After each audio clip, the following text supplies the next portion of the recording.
Hopefully you caught your breath after that game. That was a crazy game.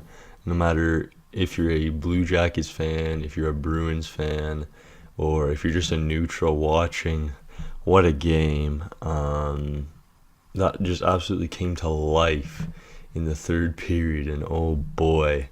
Um, Now, I didn't do one of these for game four, which I meant to, but um, I didn't catch enough of I didn't see enough of the game. I missed the first two periods, and then it was super late, and I had to work the next morning. So it is what it is. But I'll say just quickly about Game Four. Much better by the Bruins, and what was that decision, man? I'm sorry, but the NHL, you gotta sort some of your rules out. A puck that hits the mesh that none of the referees see has to be reviewable. That if a goal is scored in a situation like that, but you probably get it. Like I don't. I think the 99 percentile would agree that that rule's got to be changed. But anyways, doesn't matter about game four. The Bruins did win that game. Game five in Boston, back at the TD Garden, where the Bruins were looking to win their first game five of the playoffs. Obviously, they lost the game five at TD Garden to the Leafs last series. Looking to change that tonight, and they did. And it started out in the second period, a scoreless first, where I think the Bruins played a little bit better than the Blue Jackets, and were eventually rewarded not long into the first period. David Backes comes into the zone, who looked pretty good playing with David Krejci, I must say, and he dropped it to Jake DeBrusk, who slid it over from left to right to David Krejci. David Krejci just wobbles in under the leg of Sergei Bobrovsky. Tough for him because he's had pretty much a good game every series. He's pretty much had a good game every game in this series, every game in this playoffs, you could argue, but couldn't get that one. And it would stay that way till the end of the second. Rask made a few really big stops on, I believe Atkinson came in on a partial break, as did Nick Foligno. And he ended up with 33 saves in this one. And I thought he was the better goalie tonight. I thought he was the better goalie in Game 4 as well. And I think Tuukka Rask needs a bit more respect, not just from NHL fans, but probably Bruins fans. I spoke about it in the last video. There's always Bruins fans who seem to think that Tuukka Rask isn't good for whatever reason. I don't know what to tell you. Anyways, we'll get more on that later. So it was 2-0, courtesy of Brad Marchand, 4 minutes and 51 seconds into the third period. Nice play from Connor Clifton to find Brad Marchand backdoor. Shoots it, incredible save from Bobrovsky, but unfortunately he gloves it right down into the path of Marchand again.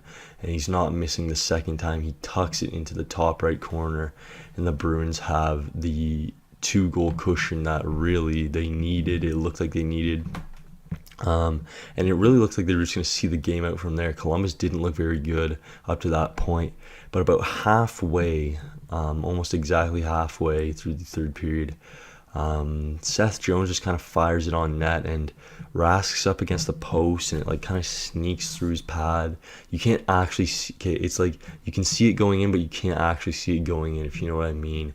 So really, you're thinking, right, they never showed us an angle of the puck in the net across the goal line, and they called it no goal, right? So you would think, okay, so it's inconclusive, but then you see where the puck goes, and it's like, okay, well, this is probably the right call, but according to the rules, is it the right call? And then you're thinking about the rules from Game 4, and it's like, well, it hit the netting, but you can't review it, so it shouldn't be a goal, but it's a goal. So who even knows the rules anymore? I don't know. The NHL have a lot of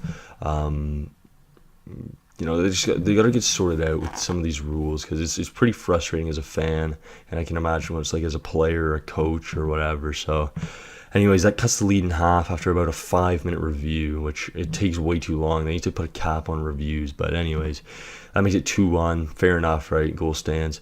About 40 seconds after, David Pastrnak, after the Blue Jackets get pretty aggressive looking for that equalizer, It's about a four. I'd say it was a 4-on-1 for the Bruins. David Pastrnak coming in 2-on-1. I can't remember who was on his right, but he rips it short side, posting in on Sergei Bobrovsky.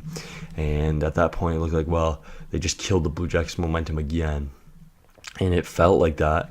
But then maybe a minute later, Ryan Dzingel enters the series. He gets his first, snipes it over Rask, and there's been a lot of goals. Is it me, or has there been a lot of goals in this playoffs where you can't even tell that the puck went in? It comes in and out so quick. Do they like tighten the mesh on every net in every building, or what?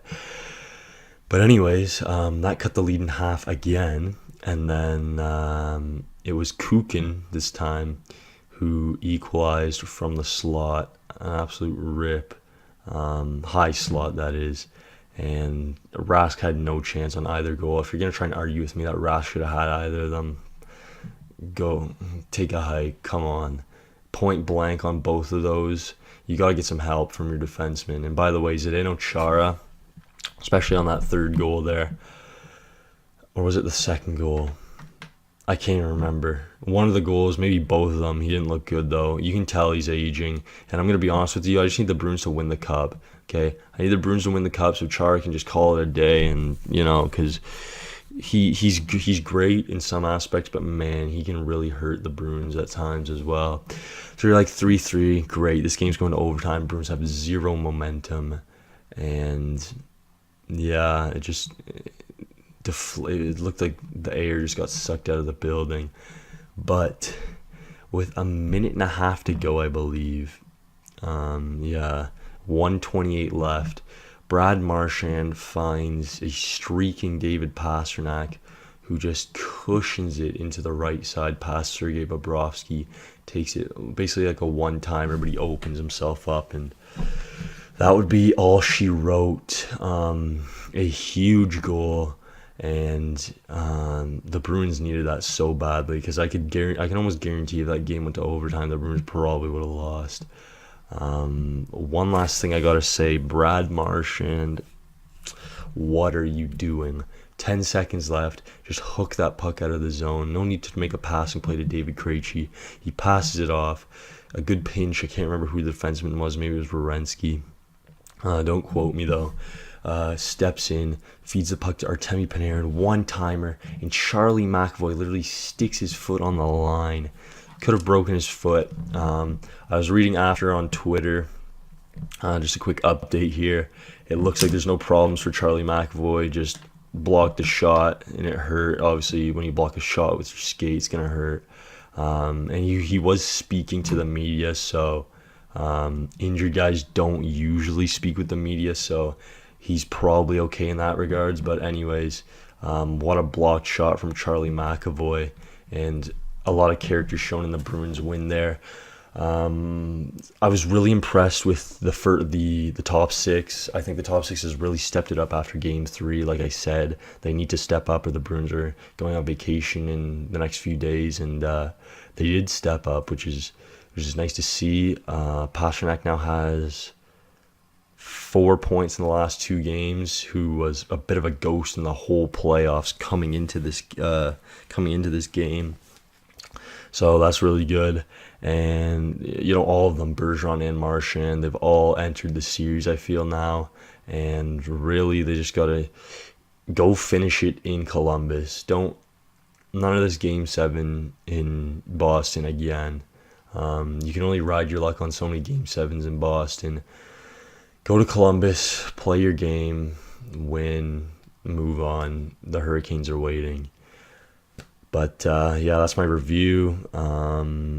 I think if I'm the Jackets, got to start capitalizing on power plays. Cam Atkinson's got to get a goal. Can't leave Bobrovsky hanging out to dry. Like, Bobrovsky's been unreal, right? But they've still hung him out to dry too many times. The amount of desperation saves he's had to make is too many.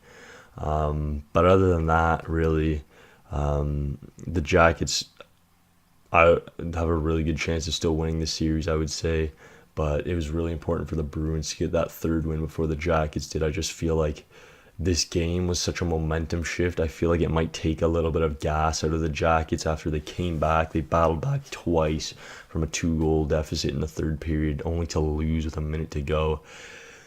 It's gotta hurt, but I guess their mental stability will be tested in this next game in Columbus. Monday night, I think. What's today? Saturday. Yeah, so Monday night we'll see whether or not the series wraps up. But hopefully you guys enjoyed. Click like if you enjoyed. Subscribe if you're new. We're on 5.1k subscribers and counting. All your support is really appreciated. Coming up to the streams, just being in the chat, liking the stream, donating, whatever, helps us out a lot, guys. Really appreciate it. So again, guys, leave your feedback below, everything like that, and yeah, have a good day. Peace.